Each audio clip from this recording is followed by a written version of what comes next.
Et puis, donc en un mot, il nous reste quelque chose d'une semaine. Et puis on va finir avec toute la formation. Et donc, notre module, l'intitulé, c'est la gestion de stock et entreposage.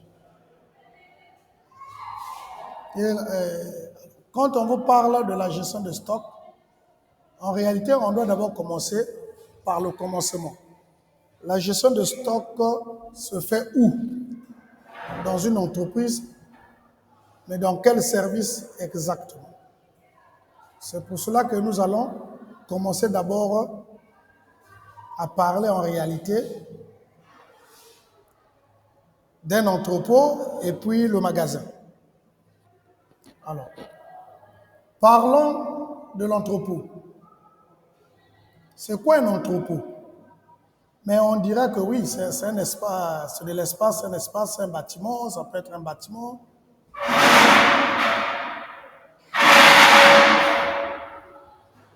Ça peut être un bâtiment aéré qui se sert pour le stockage des marchandises. C'est la même chose avec un magasin. Les deux, ça peut être des bâtiments, comme ça peut être... En fait, c'est des plateformes en réalité logistiques qui servent à quoi? À stocker des marchandises, des produits, du matériel. Mais parfois, à un moment, on se pose des questions. Quelle est la différence entre un entrepôt et un magasin? C'est surtout là. Mais vous allez voir que chacun de vous, s'il y a quelqu'un qui est là qui peut m'apporter cette différence, je sais que tout le monde a déjà entendu parler de l'entrepôt, tout le monde a déjà entendu parler du magasin. Est-ce que quelqu'un a réellement une différence, peut faire une différence parmi les deux plateformes? Vous avez la parole. Quelqu'un peut faire la différence? Ici?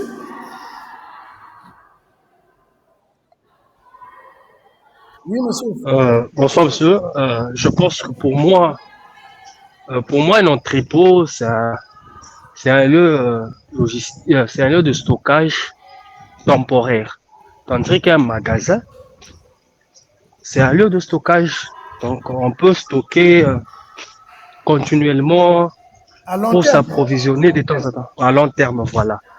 Par Donc, exemple, oui. dans un magasin, on ne peut pas stocker temporairement, tandis que dans un entrepôt, on dépose et puis en soi, les entrepôts approvisionnent les magasins.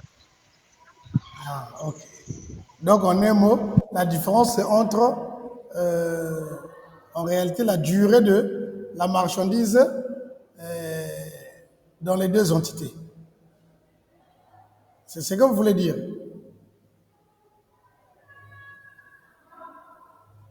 Alors, monsieur Ephraim, c'est quoi pour vous la différence? Oui, oui, c'est ce que je voulais dire. D'accord. Monsieur Ephraim, C'est la tout- différence, oui. c'est- c'est ce que Jonathan a dit. L'entrepôt, c'est un espace réservé. Donc, c'est un espace provisoire. Tandis que, Oui. tandis que dans un magasin, on fait déjà l'étalage. Alors, vous devez noter que l'entrepôt, le magasin, c'est la base même de la logistique. Ça veut dire que la source, quand on vous parle, la source même, quand on vous parle de l'entrepôt, quand on vous parle du magasin, ça veut dire que le départ même de l'échange commence par là. Vous êtes dans un entrepôt, vous êtes dans un magasin, c'est en constatant qu'il y a quelque chose qui manque, il faut lancer ce qu'on appelle l'approvisionnement. Maintenant, les deux entités-là, parfois, apportent de la confusion et ça met souvent les logisticiens dans des problèmes. C'est-à-dire, ils ne peuvent pas exécuter correctement le travail, leurs tâches. C'est quoi un entrepôt? C'est quoi un magasin? Évidemment, il y a une différence. La différence, c'est quoi? L'entrepôt, en réalité, c'est là où ça reçoit toutes les marchandises. Le magasin, parfois, ça ne reçoit pas toutes les marchandises. Alors, la vraie différence se trouve entre les deux mots que vous devez noter. Les deux mots, c'est là où se trouve la vraie différence. Le premier mot, c'est le dispatching. Le deuxième mot, c'est la distribution. Voilà là où se trouve, là où se cache la différence d'un entrepôt et un magasin. C'est là où se cache la différence d'un entrepôt et un magasin. Dispatching, distribution. Qu'est-ce qui se passe? Parce que vous, pour organiser votre plan d'approvisionnement, mais vous devez savoir faire la différence entre ces deux mots-là, entre ces deux entités. Si vous ne faites pas la différence, ça sera un méli-mélou.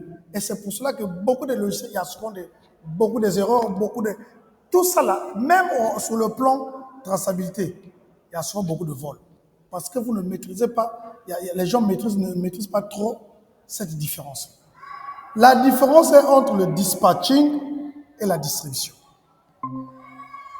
C'est quoi le dispatching? Le dispatching, ça veut dire que quand vous avez des produits, vous devez savoir que ce produit-là doit aller là. C'est là-bas qu'on va normalement les utiliser. Le produit-là doit aller ici. C'est là où on doit les utiliser.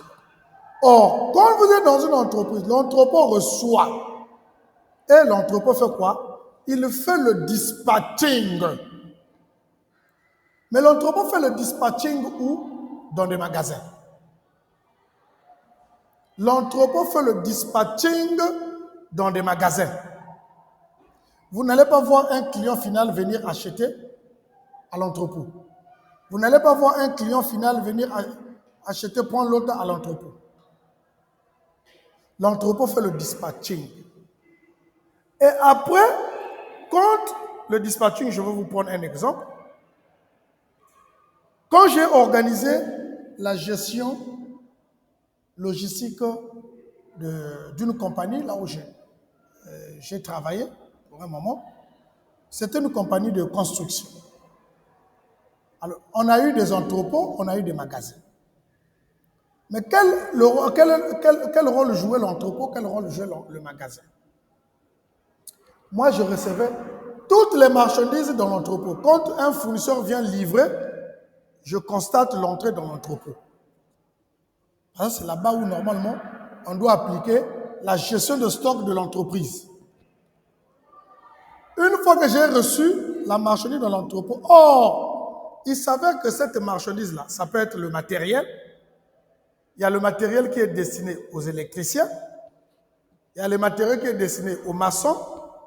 Il y a le matériel qui est destiné aux plombiers. Et donc, voilà un peu, il y a des matériels le matériel qui est destiné à l'administration. Et à ce moment-là, qu'est-ce que je crée? On crée des magasins où on va dire que ça, c'est un magasin des électriciens, ça, c'est un magasin des maçons, ça, c'est un magasin de plombiers, ça, c'est un magasin, donc, par exemple, de véhicules. Donc, quand les marchandises arrivent, je reçois dans l'entrepôt et je faisais le dispatching dans ce magasin. Donc, magasin 1, j'envoie la marchandise et le matériel qui est destiné pour les maçons. Magasin 2, c'est là-bas qu'on trouve la marchandise pour les électriciens. Magasin 3, pour les plombiers, etc. C'est ça qu'on appelle le dispatching. L'entrepôt fait le dispatching. Maintenant, c'est à partir de magasin, c'est le magasin qui va assurer la distribution. C'est le magasin qui assure la distribution. Quand tu dis qu'il assure la distribution, comment? Le magasin, c'est lui qui distribue le produit chez le consommateur final. C'est-à-dire qu'il va déposer directement chez le consommateur final comme qu'il dépose dans une boutique. C'est déjà la distribution. Vous devez reconnaître une chose, que quand la marchandise est déjà, un produit est déjà sous les rayons dans une boutique, le produit a été déjà distribué. C'est pour cela que les supermarchés ne vont pas là-bas, on assure la distribution. Même si le client ne vient pas prendre le produit là sur les rayons, le produit là est avoué à être détruit. Ça veut dire qu'il y aura la date d'expiration. Donc, la seule différence entre l'entrepôt et le magasin, ça se trouve au niveau du dispatching et la distribution. Voilà la différence. C'est pour cela que l'entrepôt, vous avez celui qu'on appelle, celui qui gère l'entrepôt, c'est le manager entrepôt.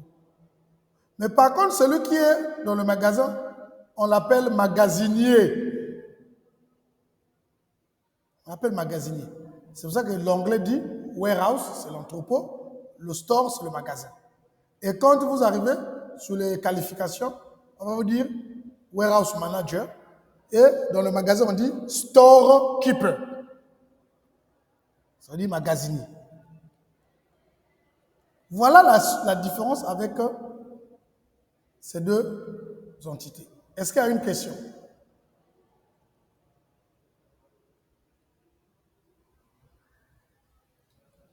Y a-t-il une question? Oui, monsieur, j'ai une question parce que moi, j'ai déjà. Bon, c'est d'ailleurs dans le domaine dans lequel je suis. Vous dites que celui qui gère un magasin, c'est le storekeeper. Oui. Okay. C'est les magasiniers. C'est le magasinier, oui. Le store, c'est les magasins. Store, c'est le magasin. Store. Oui. Il y a le store manager, il y a le superviseur manager, et puis il y a le storeman, c'est le storekeeper lui-même. Non. Parce que moi, je suis. Oui. Parce que où je suis, le store a plusieurs dépôts. Le store a plusieurs dépôts. Oui, a plusieurs. Oui, il y a le store, le magasin de matières premières, il y a le magasin de produits finis, il y a le magasin engineering. Oui. Donc c'est comme ça que c'est dispatché.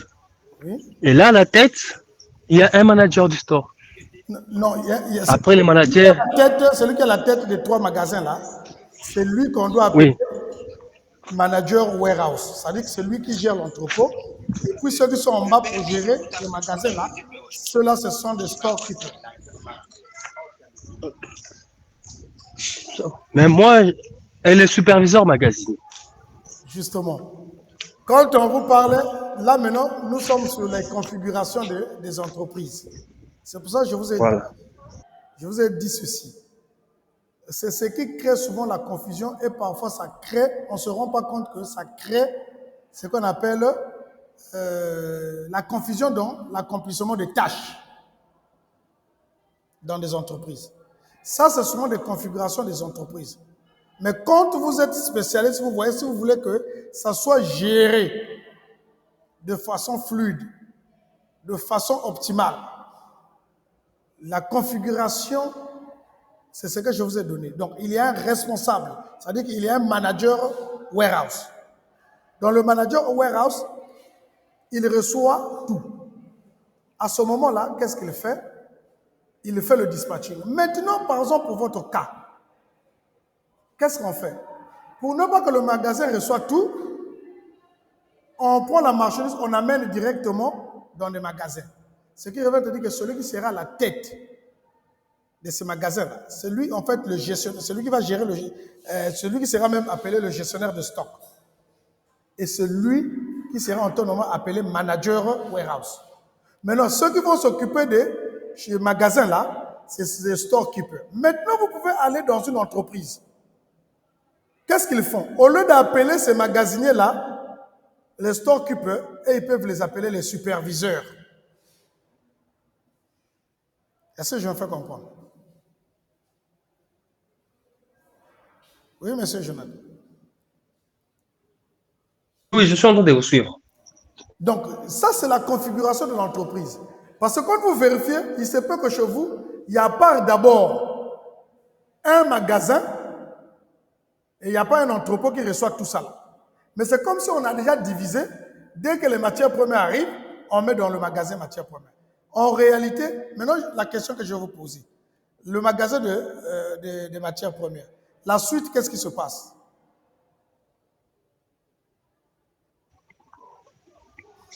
Les magasins de matières premières, c'est que quand la production, le département de production a besoin de matières premières, ils vont prendre là dans le dépôt. Il y a aussi un Dans le superviseur dépôt là. ou dans le magasin? C'est un dépôt. On appelle ça dépôt. Et pour le seul qu'on appelle magasin, c'est seulement l'engineering. C'est mal ingénierie. Tu vois que tout ça là, la configuration n'est pas là. C'est pour ça que je vous ai dit que et si vous vérifiez, je parie, il y a toujours la confusion, il y a toujours du tohu-bohu qui se passe là. Je parie. À moi, si vous me dites le contraire. Bon, moi, j'ai déjà compris que, bon, selon les Indiens, ils se compliquent souvent la vie, mais Ils ne se compliquent pas la sinon, vie et ils savent ce qu'ils sont en train de faire. Ils savent ce qu'ils sont en train de faire. Vous voyez, il se peut que, qu'est-ce qui se passe? Vous allez constater que parfois les matières premières, c'est une autre entité qui gère. Parfois l'engineering, c'est une autre entité qui gère. Et c'est rempli, par exemple, les sous-traitances là-bas. Est-ce que vous voyez? non, c'est pas ça. C'est le même département. Parce que moi, je suis au store. D'accord. Tu es au store. Le chef, oui. Store veut dire Le magasin. chef, oui. C'est lui qui gère, qui nous gère nous tous. Lui, il gère les dépôts de produits finis. Oh. Mais comment celui qui vous gère va encore gérer les dépôts de produits finis? Ben, c'est ce que je dis, c'est leur méthode, mais c'est lui qui nous gère tous. D'accord. Lui, il gère les dépôts Alors regardez de ce qui produits se finis. passe. Puis celui qui vient après lui, C'est toi lui, qui... il a les dépôts de matières premières. Et puis, c'est lui qui vient encore, c'est lui qui gère le store engineering. C'est là qu'ils ont écrit seulement store. Et pourtant, moi, je sais que soit on appelle ça dépôt, bien magasin. Tu vois qu'il y a de la... Parce que moi, avant, j'ai géré le dépôt des pièces de réchange. Tu gérais le dépôt de pièces de réchange, non? Ça, c'est un magasin. Avant d'être superviseur. Ça aussi, c'est un magasin.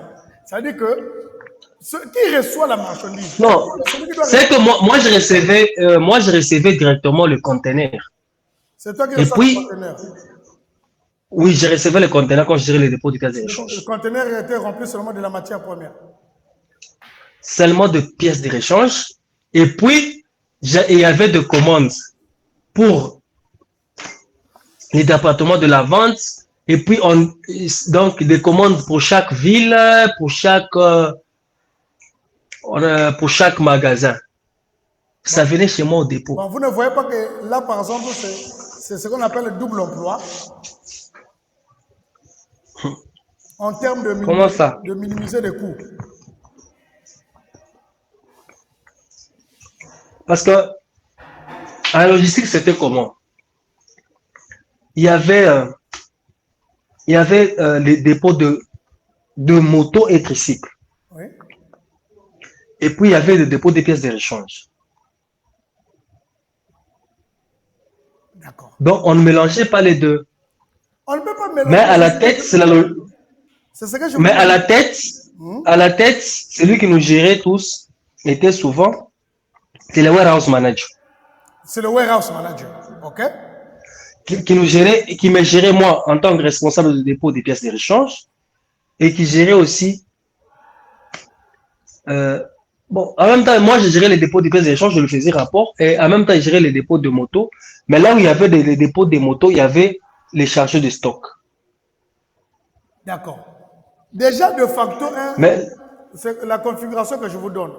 Regardez ce que je vous dis. Je vous ai dit, il y a d'abord un warehouse, ça veut dire que l'entrepôt. C'est lui qui reçoit tout. Et c'est lui qui fait le dispatching. Mais le dispatching se fait comment? Tel que chez vous. On vous dit qu'il y a le magasin, en réalité, c'est le magasin des motos. Il y a les magasins de pièces de rechange. Il y a les magasins de la matière première. Ça, par exemple, c'est la configuration que je vous ai donnée. C'est-à-dire, il y a une seule personne qui gère, en réalité, ces magasins. C'est-à-dire, c'est lui qui doit tout le temps assurer le dispatching, c'est-à-dire que l'approvisionnement dans des magasins. Alors donc, ce qui veut dire que si dans un magasin, il y a rupture, c'est avant de passer la commande, il y a rupture, avant de passer la commande, avant de contacter les acheteurs, le magasin doit d'abord faire recours à l'entrepôt. Il doit d'abord faire recours à l'entrepôt. Et c'est l'entrepôt, quand il constate que chez lui, dans l'entrepôt, il n'y a plus rien, c'est à l'entrepôt d'adresser maintenant, de programmer maintenant le besoin pour l'achat. Bon, tel que vous êtes en train de gérer là-bas, celui-là gère le magasin là, celui-là gère le magasin là, celui-là gère le magasin là. À ce moment-là, dans une entreprise, qu'est-ce qui est censé programmer les besoins?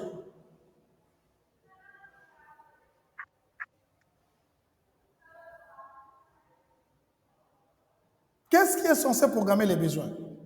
Donc, c'est ce que vous allez constater que chez vous, quand vous avez dit au début, c'était quoi? Le responsable warehouse. Après, sous, il y avait des magasins. C'était ça la configuration. Mais aujourd'hui, vous arrivez maintenant, il n'y a pas de responsable warehouse, il n'y a que le manager. Et le responsable warehouse, c'est celui qui gère le produit fini. Il y a un problème. Or, le produit fini, généralement, est envoyé dans un magasin. Le produit fini est envoyé dans un magasin parce que c'est dans le magasin où on doit exécuter la distribution. Le magasin où on doit exécuter la distribution. Donc, en réalité, celui qui devait être, soit, je connais une société ici, il avait un warehouse, en général matière première, et un warehouse, magasin, comment on appelle, produit fini. Et après, le produit fini, lui, il organise maintenant le dispatching dans les magasins. Alors, ce que vous êtes en train de dire, la configuration, en fait, c'est la logique qui est demandée, c'est ce que je vous ai donné. Maintenant, quand vous arrivez dans les entreprises, chaque entreprise essaie un peu de créer sa configuration par rapport peut-être à sa gestion. Mais généralement, ce genre de gestion-là, ça apporte toujours de la confusion et parfois ça apporte même de la lenteur sur l'exécution de l'autre là, du service. Hein, monsieur Jonathan?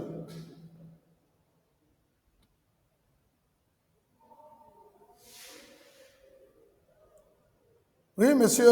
Oui, je vous suis 5 sur 5. D'accord. Monsieur Paul, vous venez d'arriver. Vous avez quelque chose à dire? Non, j'étais juste en train de signaler ma présence tout en vous adressant des salutations. Merci beaucoup. Les salutations aussi à vous. Alors, donc voilà un peu merci. La vraie différence, l'entrepôt, le magasin, se trouve entre le mot dispatching et la distribution. L'entrepôt dispatch, le magasin livre. Sinon, les deux, ce sont des plateformes qui servent à quoi? Au stockage des marchandises. Et en plus, l'esprit que vous dites que non, dans l'entrepôt, la marchandise ne met pas du temps dans le magasin. Non. Que ce soit dans l'entrepôt, que ce soit dans le magasin, la marchandise ne doit pas mettre du temps. Parce que quand une marchandise est dans le magasin ou dans l'entrepôt, c'est un coût. C'est un coût. Vous devez retenir ça, c'est un coût. La marchandise, que ce soit dans l'entrepôt ou le magasin, la marchandise doit couler. Parce que c'est une plateforme, ce sont des plateformes qui assurent en fait contre le transit aussi des marchandises. La marchandise doit être le passage dans ces plateformes. Quand ça met du temps, c'est un coût. Et que l'entreprise doit supporter. Et ça, c'est pas bien. Alors, donc, en logistique, déjà, l'option coût là, un logiciel doit tout le temps minimiser les coûts. Mais s'il faut faire des opérations qui doivent apporter encore des charges à l'entreprise, ça, c'est un problème. C'est un grand problème. Alors, il y a une question. S'il n'y a pas de questions, je peux avancer. Alors, donc, voilà un peu les deux entités et où se passe la gestion de stock. La gestion de stock s'effectue dans ces deux entités-là. Dans la gestion de stock, vous devez comprendre que, en réalité, un gestionnaire de stock dans une entreprise, c'est celui qui est carrément à la tête même de l'entrepôt, en réalité. Mais vous allez voir la configuration des autres entreprises, parfois le responsable d'entrepôt, après il y a encore un gestionnaire de stock, après tout ça là, c'est parfois, on essaie un peu d'évaluer peut-être la taille de l'entreprise, il y a beaucoup de choses à faire, on apporte un peu, on scinde un peu ce service. Mais sinon, en réalité, le responsable de l'entrepôt peut gérer l'autre là, le stock. C'est-à-dire qu'il est en collaboration avec les magasiniers autres là pour mettre tout le temps à nu l'information du stock. Alors, c'est pour cela que dans la gestion de stock, on parle plus des critères. Vous avez le stock final, non, d'abord le stock initial, vous avez le stock final, vous avez le stock de sécurité, vous avez le stock d'alerte. Ça, c'est en fait des stocks qui indiquent réellement ce qu'on appelle la gestion de stock, pour éviter d'être en rupture de stock, pour éviter d'être surpris. Parce qu'une entreprise qui est en rupture de stock, c'est en réalité une perte déjà enregistrée sur le chiffre d'affaires. Ce sont des indicateurs. Mais sinon, quand on vous parle de stock, en réalité de transit, stock disponible et autres, ça c'est, on vous donne juste la nature, mais en réalité, l'indicateur pour la gestion de stock se base sur quoi? Le stock initial, le stock final, le stock de sécurité, le stock d'alerte, etc. Alors, à ce moment-là, quand vous avez, pour un gestionnaire de stock, vous avez ces critères-là en tête, et c'est là où ça vous permet de faire quoi? D'organiser en réalité une gestion de stock tout en s'appuyant aujourd'hui là sur ce qu'on appelle le RMP système. Ça veut dire qu'il y a un logiciel qui peut vous aider à accompagner cela. Donc, dans notre cours de gestion de stock, on va parler plus, n'est-ce pas, de la gestion de stock, que ce soit dans l'entrepôt, que ce soit dans le magasin. On va parler en général aussi du management de l'entrepôt, du management du magasin. Parce que l'entrepôt, c'est carrément une grande structure. Quand vous êtes à la tête de l'entrepôt, ce n'est pas seulement le stock que vous devez gérer, mais vous avez aussi le personnel. Vous avez aussi la manutention. Vous avez aussi la sécurité dans l'autre là, dans l'entrepôt. Ouais, donc, vous avez beaucoup de choses qui rentrent en compte dans l'entrepôt. Et donc, nous allons parler de ce management-là et nous allons parler de la gestion de stock. Quelqu'un a une question?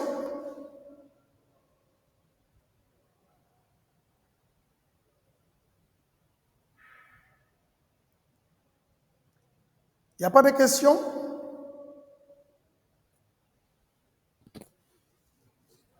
D'accord. Alors donc, oui, Monsieur Paul?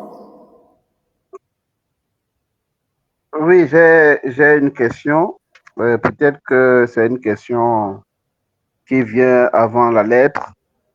La question, ça concerne les différents types de stocks. Plus précisément, je voudrais savoir quelle est la différence entre le stock d'alerte, le stock minimum, le stock critique, je ne me trompe pas. Voilà, le stock de sécurité, le stock d'alerte, le stock minimum. Je pense qu'il doit aussi y avoir le stock critique, si je ne me trompe pas, je ne sais pas. Stock critique. Alors, quand vous parlez de stock, là, je vous ai dit on va s'attarder sur ces stocks. Stock de sécurité, stock d'alerte. Ce sont des stocks qui vous indiquent en réalité la disponibilité ou non des produits ou du matériel dans votre entreprise. D'où, pour qu'il y ait réellement, pour assurer cette garantie-là, qu'il y ait la disponibilité du matériel ou de produits, vous devez procéder à la maîtrise ou à la gestion de ces stocks. Donc, vous avez le stock initial, vous avez le stock final, vous avez le stock moyen, comme vous avez dit, vous avez le stock de sécurité, vous avez le stock d'alerte. Alors, déjà, je vous dis que le stock initial, chaque entreprise a un stock initial. Et c'est ce qui est souvent programmé, même la comptabilité programme. C'est-à-dire que quand vous voulez peut-être produire, si c'est peut-être la bière, vous avez besoin du maïs. On vous dit, le stock initial est de 1000 sacs de maïs, tout de prix. Ça veut dire que jusqu'au long de votre production, si c'est l'année, à moins que vous modifiez, l'année qui arrive, vous modifiez maintenant, là on parle du développement, on a commencé avec 1000, maintenant on va aller à 2000. Ça doit se faire sur une période donnée. Mais sinon, pendant l'année là, si vous avez calé votre stock initial à 1000, jusqu'à ce que vous allez faire des réapprovisionnements, vous ne pouvez pas dépasser 1000. Parce que si vous dépassez 1000, vous faussez ce qu'on appelle toutes les données et ça peut vous créer des problèmes dans la gestion de votre entreprise. De cela, on dit stock initial. Vous avez commencé avec 1000. Pour changer ce stock-là, il faut qu'il y ait peut-être une décision pour aller peut-être de 1000, vous avez passé de 1000 à 2000. Sinon, si c'est pour l'exercice de l'année 2024 à 2025, vous devez attendre. Peut-être qu'il y ait encore un conseil d'administration et un conseil l'autre là pour changer le stock, de stock initial. Alors, donc c'est le stock initial qui vous donne la ligne à suivre, tout en tenant compte de la gestion ou de la productivité de votre entreprise. Le stock final, c'est quoi? Le stock final, généralement, est très capital parce que le stock initial, ça vous donne la ligne à ne pas dépasser, à suivre, à revenir sur l'autre là. Or, le stock final, c'est généralement le stock qui nous permet de connaître réellement dans notre entreprise, il nous reste combien là? De connaître la disponibilité. Et pour connaître la disponibilité, là, pour avoir le stock final là, nous devons procéder à ce qu'on appelle les inventaires. Donc ça peut être l'inventaire physique ou théorique. Soit vous le faites chaque jour. C'est là où on parle des inventaires journaliers. Vous avez vendu, si votre stock initial est de 1000, vous avez produit, sorti 100 sacs, ça veut dire qu'à la fin de la journée, votre stock final sera de 900. Ce qui revient à dire que le lendemain, quand vous allez venir, votre stock final, le 900 là ne sera plus le stock final, ça sera pour vous le stock initial. Mais entre-temps, vous devez savoir que votre stock initial c'est 1000, donc vous ne pouvez pas épuiser les 1000. Si vous épuisez les 1000, ça veut dire que vous serez en cessation d'activité pendant des jours. À ce moment-là, donc le stock final là, vous donne la possibilité de connaître, de veiller tout le temps à la disponibilité de vos produits dans le stock. Alors, maintenant regardez. Monsieur Paul, vous avez levé la main? Je ne pense pas. Alors maintenant, regardez. Le stock, après le stock final, vous parlez du stock moyen. En réalité, le stock moyen, quand on parle de stock moyen, là, c'est quoi exactement? Le stock moyen est déterminé par rapport à la consommation, par rapport aux ventes. C'est-à-dire que quand vous déterminez le stock moyen, ça vous donne c'est un indicateur pour vous de positionner en fait votre stock de sécurité et votre stock d'alerte. C'est-à-dire, si par mois ou par jour, vous avez un stock moyen par jour, par exemple, de 10, Ce qui revient à dire que vous pouvez déterminer le stock, la consommation annuelle et mensuelle. À ce moment-là, ça vous permet de déterminer le stock de sécurité. Parce que le stock de sécurité, c'est ce stock-là que vous ne pouvez pas aller au-dessous de ce stock. Si vous partez au-dessous de ce stock, ça veut dire que vous serez en rupture de stock. C'est là où ça pose un problème. Mais par contre, quand vous prenez, une fois que vous avez le stock de sécurité, mais le stock de sécurité, si je prends un exemple, si on vous dit votre stock initial est de 1000, mais votre stock de sécurité est de 200. Mais ce qui revient à dire que vous n'allez pas attendre 200 pour passer la commande. Non. Parce que votre problème, c'est de ne pas... Vous pouvez atteindre 200, mais n'allez pas au-dessous de 200. Si vous partez au-dessous de 200, vous êtes planté. Quoi qu'il arrive, vous serez en rupture de stock. Parce que l'objectif ici, c'est d'éviter les ruptures de stock. Alors, qu'est-ce qu'il faut faire? Pour protéger votre stock de sécurité, c'est à partir de là que vous pouvez maintenant mettre le stock d'alerte. Ça veut dire que si votre stock de sécurité est de 200, votre stock initial est de 1000.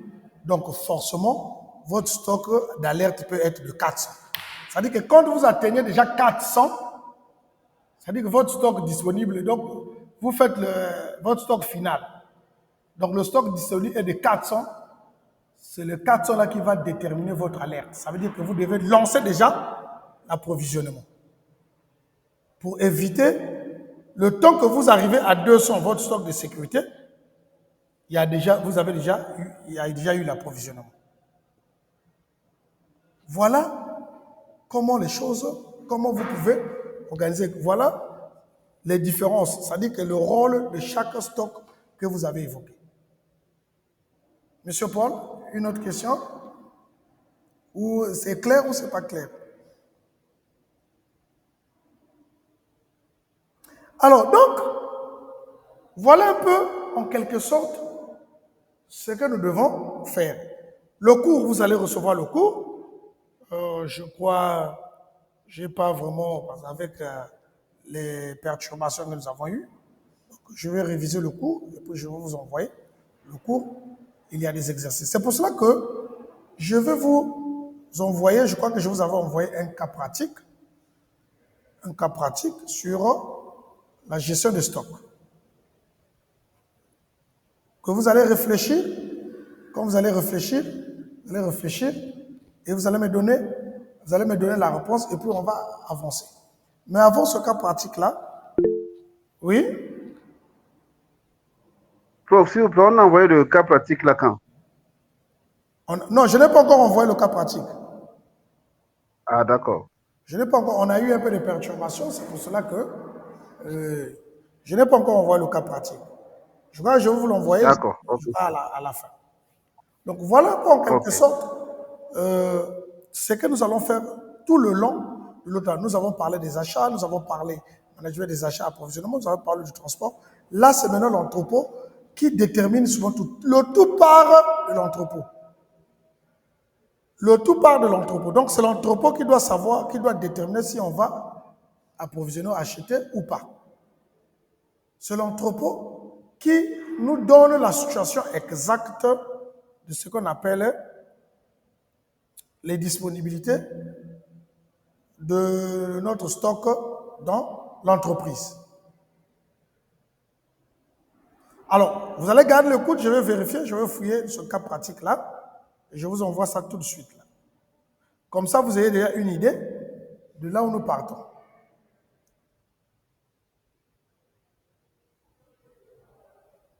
Le cas pratique, on vous envoie un cas pratique. C'est un cas pratique qui parle en réalité de la distribution, la distribution internationale, mais c'est la base de cette distribution-là. C'est en réalité, on donne plus le pouvoir aux gestionnaires de stock de déterminer en réalité le nombre de caisses qu'il doit expédier, voilà. Donc, ça va un peu dans le sens, il va nous rester combien dans l'entrepôt et ensuite, il va falloir qu'on passe la commande. On va passer quelle commande? Donc là, c'est une affaire, nous sommes sur le stock initial qui est presque à la fin. Maintenant, on doit commander combien pour retrouver notre stock initial. Donc, essayez un peu de réfléchir.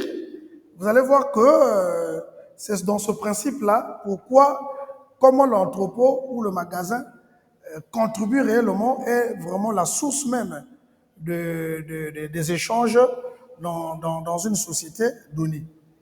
Monsieur Paul, je ne sais pas, je crois qu'il n'y a que vous qui êtes connecté. Les autres, là, apparemment, c'est un problème de réseau. Vous avez le cas pratique. Je vous accorde 10 minutes pour réfléchir là-dessus. Donc, vous allez voir, c'est un cas pratique, pas du commerce international. Mais en réalité, ici, on vous donne l'esprit de dire que même si vous êtes responsable export, vous devez savoir dans le stock, parce que c'est le responsable qui doit, celui qui s'occupe de la distribution ou celui qui s'occupe, il doit aussi savoir dans le stock il y a combien, qu'est-ce qu'il faut, si on expédie tant, il va nous rester tant, mais on doit expédier combien au fur et à mesure. Donc, essayez un peu de réfléchir. Vous allez ici, on ne vous a pas demandé de traiter, mais de comprendre un peu l'idée, en fait, savoir un peu l'importance en réalité de la gestion de stock ou de la maîtrise du stock dans une entreprise. Si vous avez une question, n'hésitez pas à me la poser.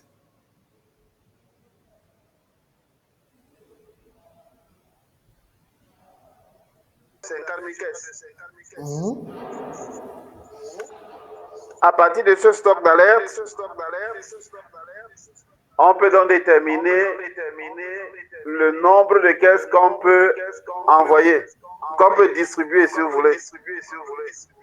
D'accord. Pour ma part, on va faire 1 million de caisses, moins les 50 000 caisses que représente le stock d'alerte. Cela va nous donner 950 000 caisses à distribuer.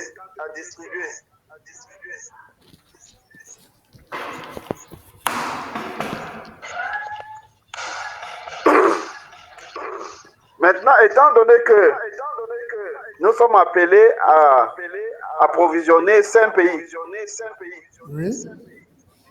dont la vente hebdomadaire est de 5 000 caisses.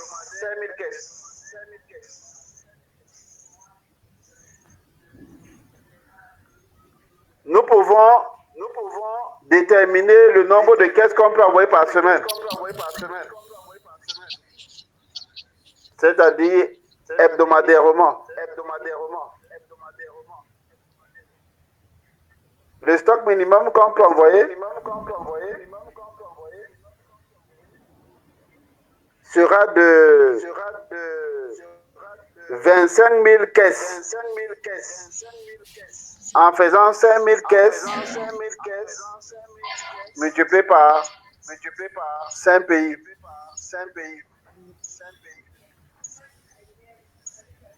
Bref, si je suis gestionnaire de stock, voilà un peu comment je vais réfléchir. Maintenant, je vais aussi réfléchir en cherchant à savoir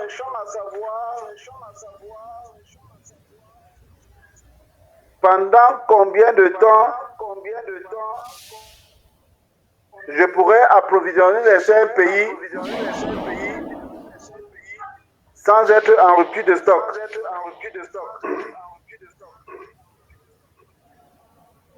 Et là, qu'est-ce que je vais faire?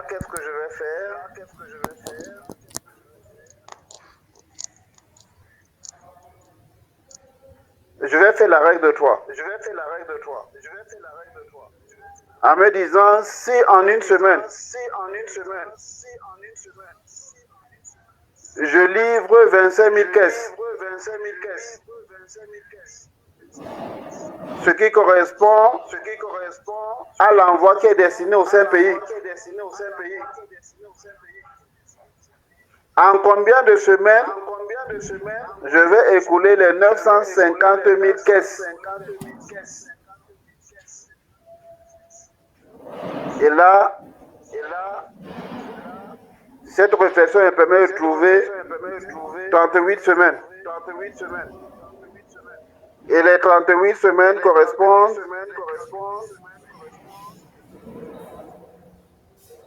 à 9 mois environ. Et là, je saurai que pendant 9 mois, je pourrais approvisionner les 5 pays sans être en rupture de stock.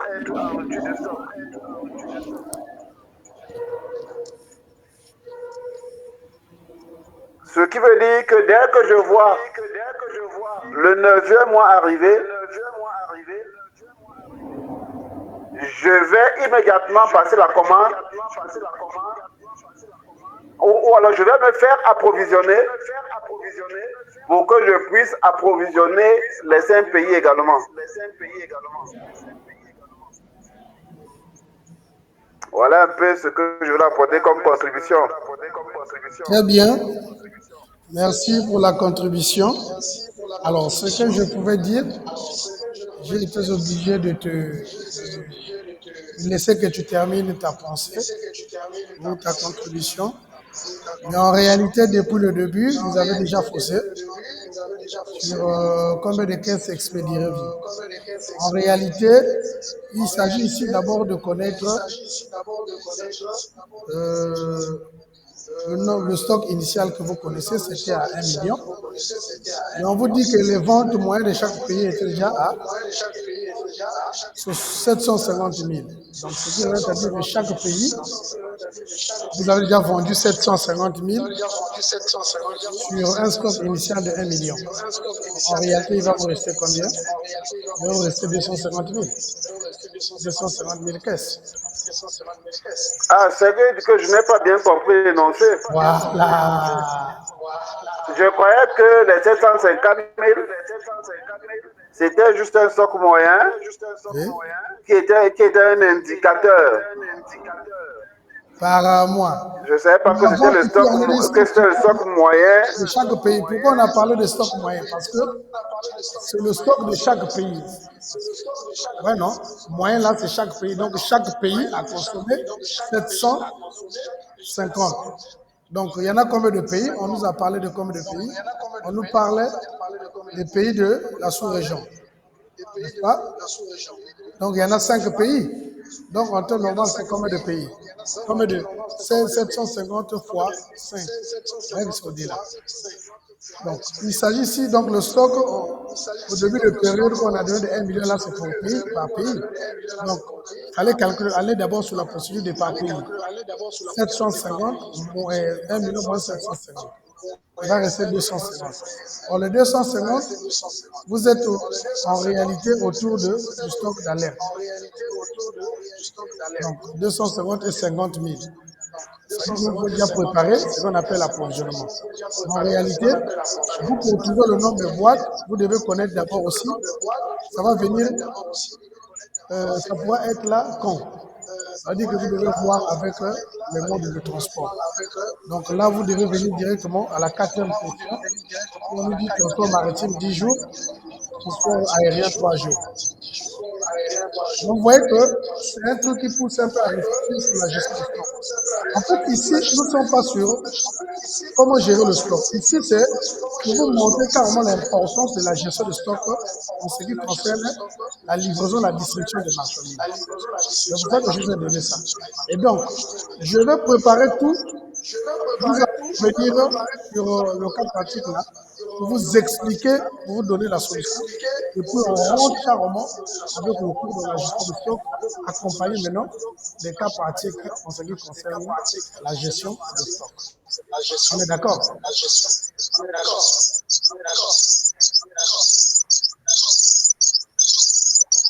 Est-ce que ça va? C'est quoi votre message? Oui, sur vous. Merde, le son est très mauvais, je m'en sens. Oui, c'est pour cela que, bon, on va s'arrêter par là. On va revenir le mardi et le lundi pour expliquer, apporter la solution par rapport à ce que je veux dire. Et puis, avec le cours et des cas particuliers, je vais travailler ce week-end-là pour tout ça, là, vous préparer pour lundi. Donc, monsieur va vous envoyer tout. Okay?